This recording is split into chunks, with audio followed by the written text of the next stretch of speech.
Today we will read first chapter of political science, constitution, why and how. Okay. Before previous classes you have written this chapter series 6 to 10 classes, but now you will read another subject, political science. Okay. This chapter first chapter is constitution. You know about the constitution. आप जानते हो क्या हमारी constitution क्या है? Constitution के बारे में कॉन्स्टिट्यूशन क्या है? कॉन्स्टिट्यूशन एक ऐसा सेट ऑफ बुक्स है जिसके अकॉर्डिंग हमारी पूरी की पूरी जो गवर्नमेंट है वो रन करती है। गवर्नमेंट इंस्टीट्यूशंस हैं या फिर कोई भी ऑफिसेज हैं, वो सभी में क्या किसके अकॉर्डिंग वर्क किया जाता है? जो हमारा कॉन्स्टिट्यूशन है। कॉन्स्टिट्यूशन जो है उसके अकॉर्डिंग हमें फंडामेंटल राइट्स मिले हुए हैं। फंडामेंटल राइट्स में क्या आता है? जिस तरीके से हमारा फ्रीडम राइट्स, सेकेंड है हमारा right to explanation, right to freedom, right to here and there, कहीं भी हमने जाना है। हर तरीके की जो राइट्स हैं, 6 टाइप्स ऑफ राइट्स हैं जो हमें मिले हैं कॉन्स्टिट्यूशन के अकॉर्डिंग। हमारा कॉन्स्टिट्यूशन जो है वो 4 टाइप से है। कहीं पर रिटन कॉन्स्टिट्यूशन है, कहीं अनरिटन है, कहीं डिक्लेयर है, कहीं फ्लेक्सिबल है, अलग अलग तरह के हैं। लेकिन हमारा जो इंडियन कॉन्स्टिट्यूशन है वो एक रिटन कॉन्स्टिट्यूशन है, जिसके अंदर हमारी पूरी की पूरी जो आर्टिकल्स हैं वो राइट किए गए हैं। आर्टिकल्स के अकॉर्डिंग, यानी कि उसके अंदर कब से कब चेंज होना है या नहीं होना, ये हमारी गवर्नमेंट के थ्रू उसको जाना गया है। ठीक है। और कॉन्स्टिट्यूशन जो है वो हमारे उसके लिए ऑल पर्सन आर इक्वल, यानी कि चाहे हमारे प्राइम मिनिस्टर हैं, प्रेसिडेंट हैं या फिर कॉमन पीपल्स हैं, उनके लिए सब एक है। और ये हमारा कॉन्स्टिट्यूशन जो है ये हमें श्योरिटी दिलाता है कि किसी भी तरीके का कोई भी डिस्क्रिमिनेशन यहाँ पर पर्सन्स के साथ नहीं किया जाएगा इंडिया के अंदर। ठीक है। जो कॉन्स्टिट्यूशन है ये हमारा कब बना? इसको बनने में कम से कम 2 साल 11 महीने 18 दिन लग गए थे बनने में। फर्स्ट बैठक जो है इसकी फर्स्ट असेंबली जो है वो 1946 में की गई थी, जिसके अकॉर्डिंग हमारा इंडिया उस टाइम पर हमारा पार्टीशन नहीं हुआ था, तो इंडिया और पाकिस्तान से सब पर्सन जो थे वो इंक्लूड होकर उन्होंने ही इस असेंबली को किया था। लेकिन 1947 में जब हमारी कंट्री जो है उनसे डिस्ट्रीब्यूट हो चुकी थी, यानी कि अलग हो चुकी थी, तब हमारे यहाँ से 283 पर्सन्स थे जिन्होंने मिलकर इस कॉन्स्टिट्यूशन को कंप्लीट किया था।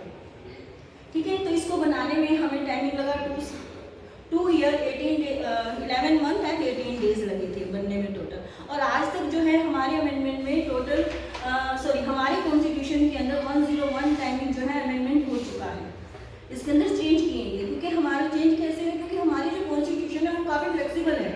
फ्लेक्सिबल होना इतना इजी भी नहीं है कि इसको हम चेंज कर दें। कोई भी पर्सन आए और कहे जी इस टॉपिक को उठाकर या इस आर्टिकल को उठाकर चेंज कर दीजिए, नहीं।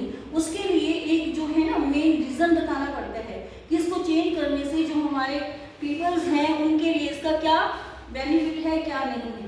तो उसके अकॉर्डिंग उसको देखते हुए ही हम लोग क्या करते हैं, मतलब कि क्या करते हैं, जो हमारे 2/3 पर्सन्स होते हैं उनके अकॉर्डिंग ही इसके अंदर चेंज जो है वो किया जाता है कॉन्स्टिट्यूशन के अंदर। कॉन्स्टिट्यूशन हमारा बनकर प्रिपेयर हो गया था, जब बनकर बिल्कुल रेडी हो गया 26 नवंबर 1949, और जब इसको फोर्स किया गया तब हमारी डेट थी 26 जनवरी 1950, तब इसको फोर्स किया गया था। ठीक है। अब हमारे अंदर जो हमारा जो नेक्स्ट टॉपिक इसमें बनता है,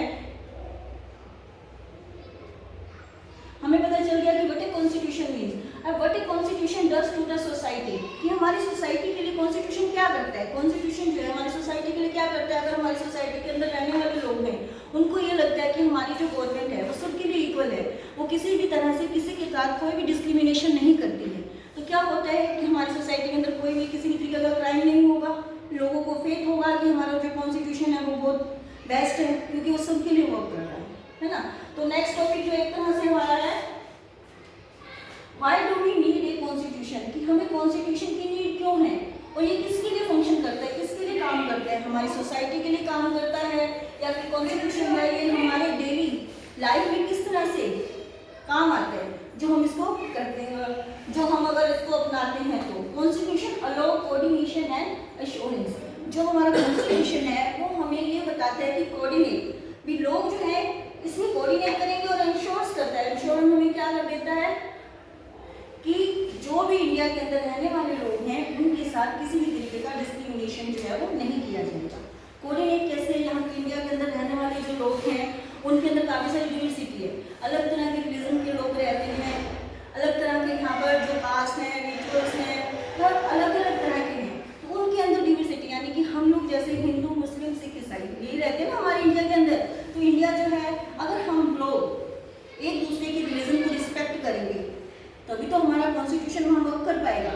क्योंकि मिनॉरिटी वालों को हमेशा क्या लगा रहता है कि जो मेजॉरिटी वाले हैं वो कहीं हमारे ऊपर आकर रूल ना करें या फिर उनके अकॉर्डिंग ही हमारे ऊपर कोई चीज़ें जो है ना वो थोपी ना जाए, उनकी जैसे कि रिचुअल्स हैं वो हमारे ऊपर ना थोपे जाए।